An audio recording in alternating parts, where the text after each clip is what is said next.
Bom dia, pessoal. Hoje nós vamos fazer a interpretação de texto da página 11, tá? Para fazer essas perguntas, vocês têm que ler o texto aqui, ó, da página 10, tá bom? Então, vocês vão ler o texto da página 10 para responder as questões aqui da 11, ok? Então, vamos lá, vou explicar para vocês.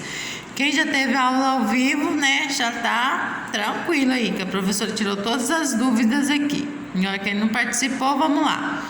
Número 1, marca a opção que se refere ao gênero textual ao qual esse texto pertence.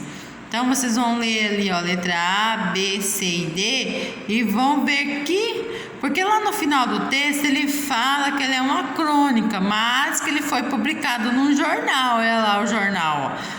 Então, eles querem saber, ele é uma crônica de verdade ou é um texto jornalístico?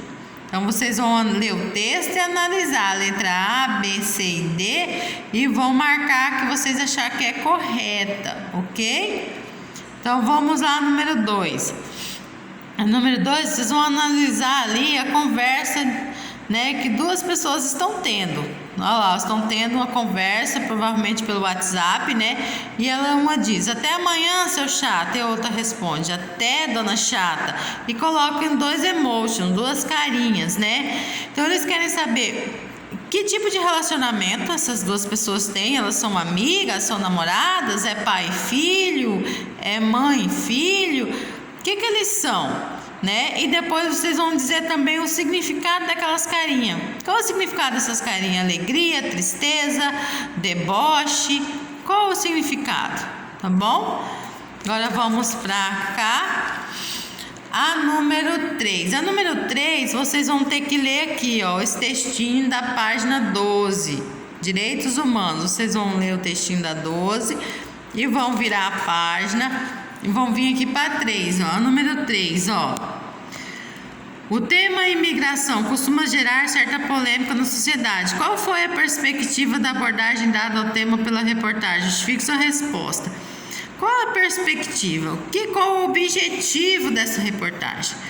Eles fizeram uma reportagem sobre os imigrantes, porque os imigrantes sofrem muito preconceito. As pessoas acham que eles vão vir de outro país para cá para tomar o emprego delas, que eles deveriam ficar lá, sofrendo ou não, é o país deles, deveriam morrer lá, enfim, né? As pessoas têm muito preconceito e eles sofrem muito, os coitadinhos dos imigrantes. Por quê? Porque eles falam outra língua, eles não sabem se comunicar, não sabem andar aqui no nosso país, não sabem. Imagina para você estudar num país diferente, onde fala outra língua, que você já não entende aqui o nosso português, imagina falando outro em outro país.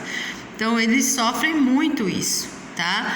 Então, essa reportagem, a perspectiva dela, o objetivo dela é diminuir esse preconceito das pessoas. Então, é isso que vocês vão colocar ali. E o que a gente tem que fazer para diminuir esse preconceito, né? Para que essas pessoas que venham de outro país, porque eles não vêm para cá porque querem, eles vêm para cá porque estão sofrendo, estão passando fome lá no outro país, então tem guerra, corre o risco de morte, eles são obrigados a fugir para outro lugar. Então, o que a gente tem que fazer para ajudar essas pessoas aqui no nosso país, para que eles um dia eles possam voltar para lá e voltar diferente, né? E para que eles não morram aqui também. A número 4.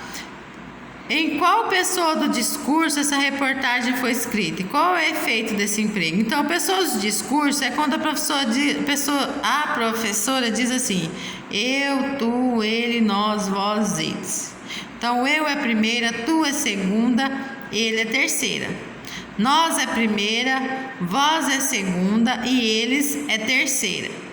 Então, vamos lá. Se o texto for escrito por uma pessoa, mas falando de outra, ele está em terceira pessoa. Então, porque ele está falando deles, então é eles. Agora, se eu escrevo um texto falando de mim, é eu que estou falando de eu mesma. Então, vai ser em primeira pessoa, vai ser eu. Então, é isso que vocês vão ver lá. Se a pessoa que escreveu o texto está falando de outra, então vai ser em terceira pessoa. Agora, se ela estiver falando dela mesma, vai ser em primeira pessoa. Então, vocês vão ver o texto e vão escrever, tá bom? Número 5. No trecho a seguir, o uso do termo em destaque caracteriza gerundismo. Gerundismo é quando eu uso duas palavras que têm o mesmo sentido, para dar sentido a alguma coisa. Então vamos lá, o pai do adolescente acabou atravessando a fronteira para o Brasil e conseguiu trabalho em Boa Vista, capital de Roraima. Então eu não precisava usar duas palavras para caracterizar essa vinda dele para o Brasil. Eu poderia dizer assim, ó, o pai do adolescente atravessou a fronteira. Em vez de acabou atravessando, eu poderia usar só atravessou a fronteira, entendeu? É igual eu vou escrever assim, ó, estou escrevendo uma carta. Eu não preciso escrever que estou escrevendo. Eu posso colocar assim, ó, escreverei uma carta ou escrevo uma carta, enfim.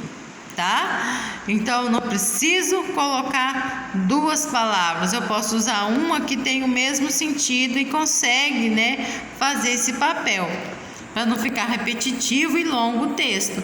Então, o que é o gerundismo? Gerundismo é quando eu uso, né, duas palavras de mesmo sentido para poder, né, repetida, para poder dar sentido a uma só.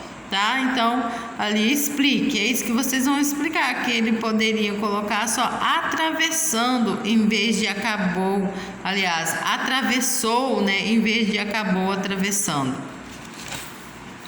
E a 6, vocês vão dizer quantas orações tem nesse período ali embaixo, nesse pedacinho do texto ali embaixo. Quantas orações? Como que eu vou saber? Para cada verbo existe uma oração, então eu vou olhar quantos verbos eu tenho nesse trecho, tá? E depois eu vou dizer quantas orações tem, e depois eu vou separar essas orações, tá? Então olha assim, ó, o pai do adolescente acabou atravessando a fronteira para o Brasil e conseguiu trabalho em Boa Vista, capital de Roraima. Então o pai do adolescente acabou. Ó, acabou é um verbo, então aí eu já achei uma oração. Então eu vou escrever lá, o pai do adolescente acabou. Daí eu vou olhar o restante da frase, porque a professora não vai falar o restante. Eu vou achar os outros verbos e vou separar elas e colocá-las ali embaixo. Ok? Tenham boa aula, bom estudo. Qualquer coisa eu estou aqui para tirar dúvida de vocês. Lembrando que o horário da dúvida, de tirar dúvida, é da 8 ao meio-dia, tá, pessoal? Não é meia-noite nem 10 horas da noite, não, tá? Então vamos respeitar o horário de aula aí, ok? Bom estudo para vocês. Fiquem com Deus.